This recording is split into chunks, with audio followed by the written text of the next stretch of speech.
Welcome to the Presenter's Pitch.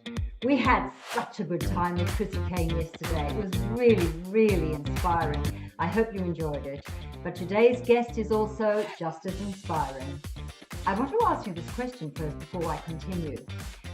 So if you've got a fear, if you have a phobia, do you face it head on? Or are you the type of person to run a mile? Because today's guest faced her fear head on. She is, without a doubt, an inspiration and fits the shoes of the 4 Ps. What are they? Publicist, presenter, pilot, and the silent P, philanthropist. Welcome to the studio, Angela Stevenson. Thank you for joining me here on the Presenter's Pitch. Thank you so much, Sharon, for having me. I'm very excited to be here. It's such a pleasure. You've got such a beautifully inspiring story to tell us. I want to start off by asking you, what are you most passionate about? Probably the most passionate about is aviation and encouraging women to be in the aviation space and also to be themselves. It hasn't always been flying though, has it? No, it definitely hasn't. No. I grew up ordinary, very ordinary, and I wanted to become a newsreader. I used to watch Tom Paine on TVT6 all those years ago in Tasmania, and I desperately wanted to be him. And it didn't pan out that way for probably 30 decades. And then I had an opportunity where I seized the moment and said, this is it, I'm going to live my life less ordinary. And I've made it less ordinary. So, I mean, from there, wanting to become this reporter to aviation, being a pilot, how does that work? What happened? Well, that is a very long story, but short dot point version is I had an intense fear of flying, to the point where I could barely get onto a domestic flight in Australia. And then there were intentions to move overseas, and my son, who was 9 at the time, had decided that he didn't want to fly. And I thought, that's me. The buck stops here. I'm going to change this. I'm going to change what I do. And I went off and I did the Qantas Fear of Flying course, and I decided to learn to fly. So when I got back to Australia in 2014, I went off and learnt to fly.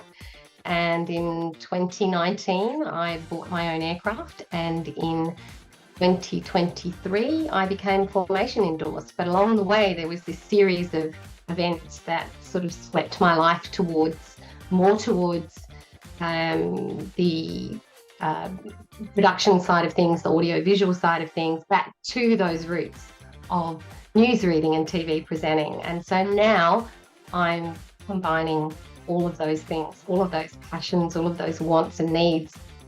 And at my time of life, at my stage of life, that's a very exciting thing to do, to be able to reinvent.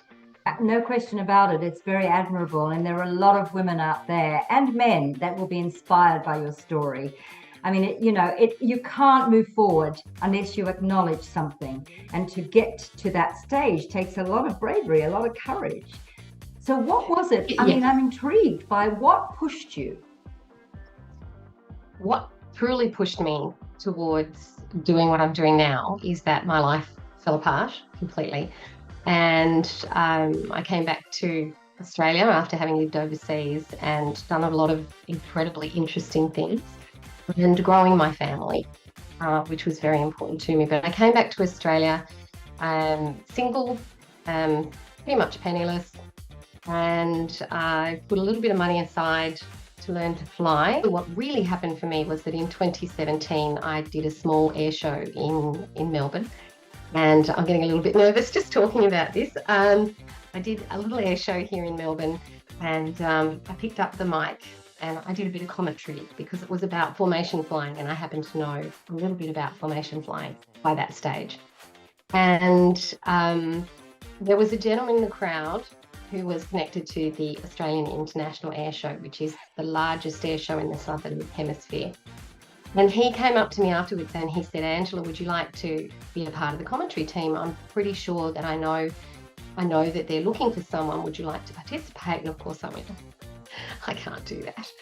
And then I went home, and the committee in my head, which is, the committee of people that say, you can do this, you can't do this, you can do this, you can't do this. They all got together and said, no, you should give this a crack. This is one of those moments. And so I did. I pushed forward and I went through to becoming an airshow commentator in 2019 at the Australian International Airshow, or commonly known as AVLA. There was about 220,000 visitors over 6 days. And in terms of terrifying and courage and all those sorts of things and pushing through, I just basically said to myself, would you do it if you weren't afraid? And of course, the answer is always yes. If you're not afraid, of course, you're going to give it a crack. So I did. So let me ask you this. Would you have done that 10 years ago? Oh, no. But let's go back 10 years, right? So what would you change to be able to have done it 10 years ago, so that you can inspire other women out there who are not going to need to wait those extra 10 years? That's a very good question, Sharon. Would I have done it 10 years ago? No. In 2013, I don't think I would have. The circumstance came about that I was at the point where my life was pretty much at rock bottom, and I had to reinvent myself no matter what. What I have done since then is purposely move towards where I want to be.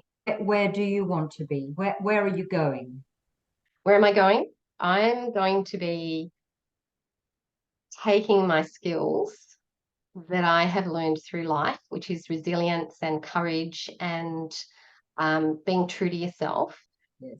And I'm going to take those into the aviation space and work with my dream, which is to produce engaging content for viewers, not only in the aviation community, but outside the aviation community, so that people from all walks of life can understand what it is about pilots and about aviation that we can all learn from.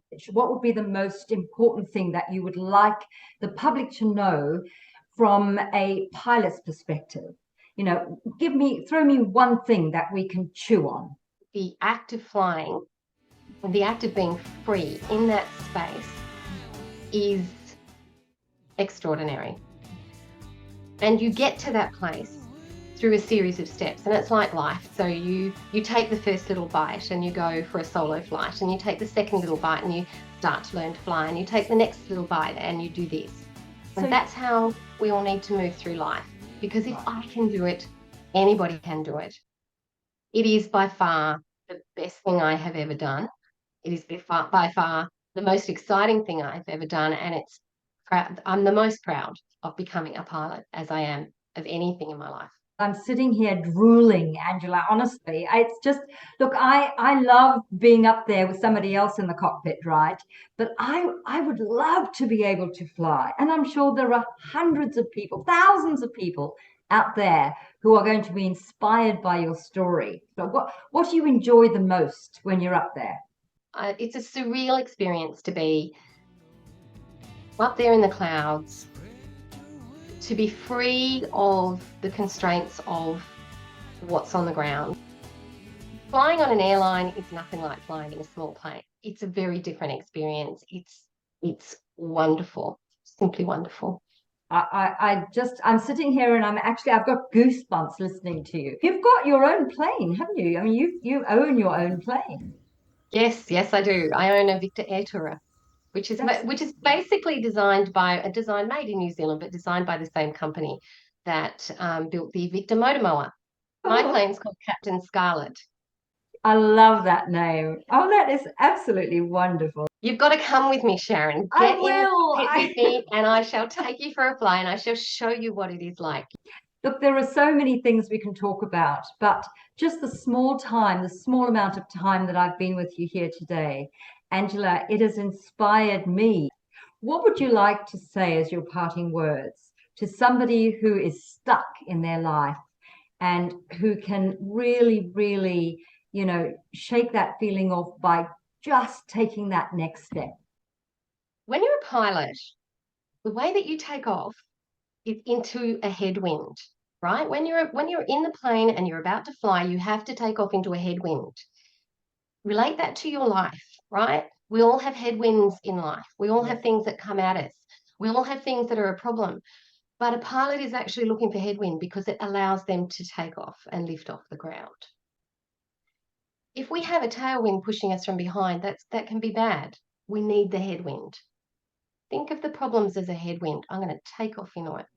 That is just so inspiring. What a beautiful message to finish off on. Thank you.